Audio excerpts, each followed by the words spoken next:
الحمد لله مسكانا لمت يهون يا مولاي الشكر.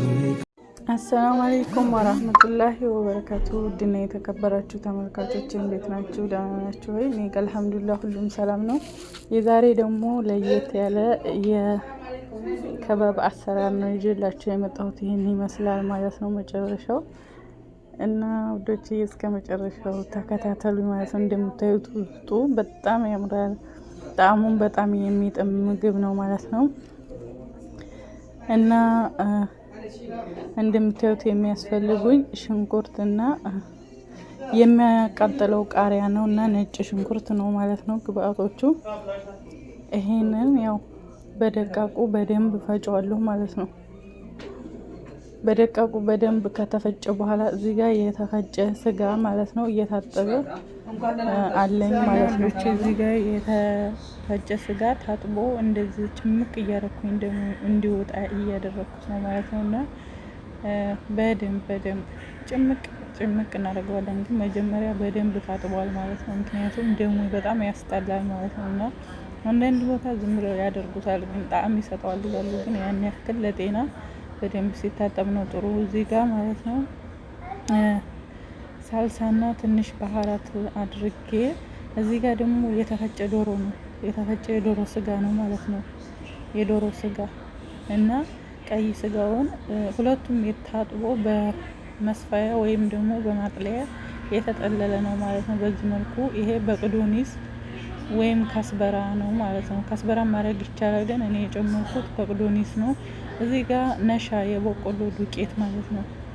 2 ማንኪያ የበቆሎ ዱቄት ነው ማለት ነው። እንደምታውቁ እዚህ ጋር የገበታ ቂቤ ማለት ነው። የገበታ ቂቤ ቢያንስ ግማሹን፣ አንዱንም ማድረግ ይቻላል፣ ግን ግማሹን ነው ማለት ነው። የገበታ ቂቤ ትንሽ ቀለጥ ብሎ ማለት ነው። በጣም ቆንጆ ነው ማለት ነው። እዚህ ጋር ፍልፍል አስወጥ፣ ፋብሪካ፣ ጨው፣ ካስበራ ዱቄት፣ ባህር ካሪ፣ እንደገና ደግሞ ፍልፍል አስወጥ ምናምን ማድረግ ትችላላችሁ ማለት ነው። እሱን ነው እንግዲህ እያሳያችሁ ነው በምስልም። እነዚህም ባህራቶች ወይም ቅመሞች እጨምራለሁ ማለት ነው። ነገር ግን እናንተ የፈለጋችሁትን እናንተ የምትወዱትን አይነት ቅመም መጨመር ትችላላችሁ። እኔም የፈለኩትን ቅመም ነው የጨመርኩት እና ከዛ በመቀጠል በዚህ መልኩ እዚህ ጋር ትንሽ ቤኪንግ ፓውደር ትጨምሩበታላችሁ ማለት ነው። ከዛ በዚህ መልኩ ግላስ መልበስ እንዳትረሱ ማለት ነው። ጓንት መልበስ፣ ምክንያቱም ለጽዳቱ ሲባል ጓንት ቆንጆ ነው ማለት ነው። በዚህ መልኩ በደንብ እናሸዋለን ማለት ነው። በደንብ እናሸዋለን።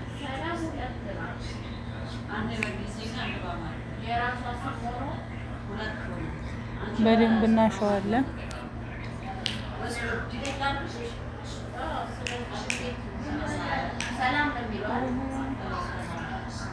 በዚህ መልኩ እሽት ታደርገዋለሁ ማለት ነው። እዩት ለመጣበቅ ሲደርስ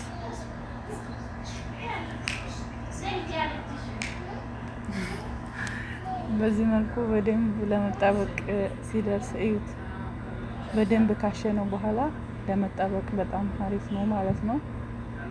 እዩት እንደዚህ በዚህ መልኩ እናድቦለብለዋለን ማለት ነው።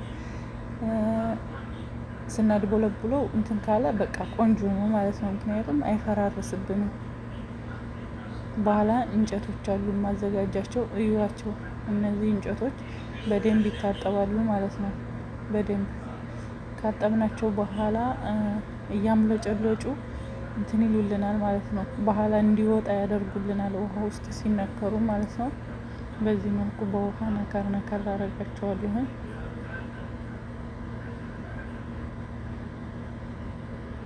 እንደምታዩት ውሃ ውስጥ ዘፍዣቸዋለሁ ማለት ነው። በዛውም ይታጠባሉ በንጹህ ውሃ። እዩት በዚህ መልኩ ጥብቅ እናደርጋቸዋለን ማለት ነው።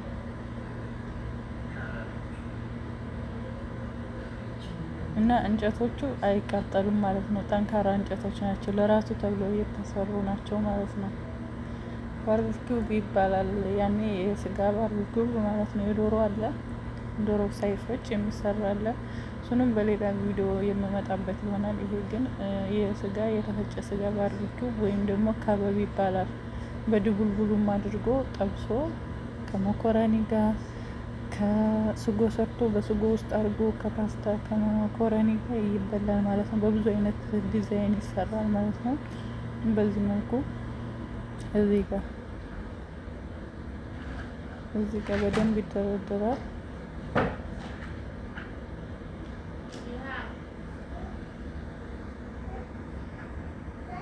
ከዛ በመቀጠል እዚህ ጋር ሳልሳ፣ ካቻፕ፣ ይሄ ፍልፍል አስወጥ ወይም ጥቁር ቁንዶ በርበሬ፣ እዚህ ጋር ካቻፕ ነው ማለት ነው። ሳልሳ የተዘፈዘፋለ፣ እዚህ ጋር ካቻፕ 2 ማንኪያ ነው። ፍልፍል አስወጥ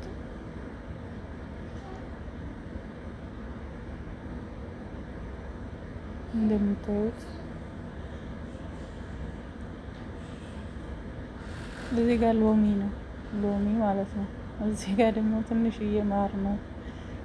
ይወዱታል አረቦች ማለት ነው። ማር ትንሽ ማንኪያ ማር፣ ግን አለማረጉ ይመረጣል ብዬ አስባለሁ።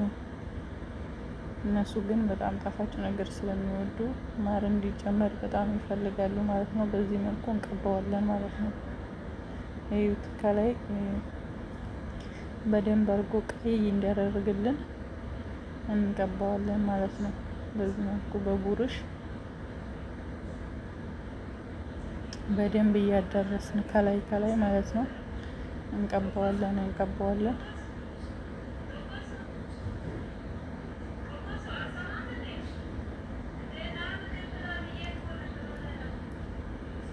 ከዛ መቀጠል እንደምታዩት ቀይ ሆኗል ማለት ነው። ይኸውት እዚህ ጋር የተጠበሰ ሽንኩርት ነው ከታች ያለው ማለት ነው። የተጠበሰ ሽንኩርት ግን በጣም እንትን ሳይል የጥቁር ሎሚ የተፈጨ ይነሰነስበታል። ጨውና ጥቁር ሎሚ የተፈጨ ማለት ነው። የተፈጨ ጥቁር ሎሚና ጨው።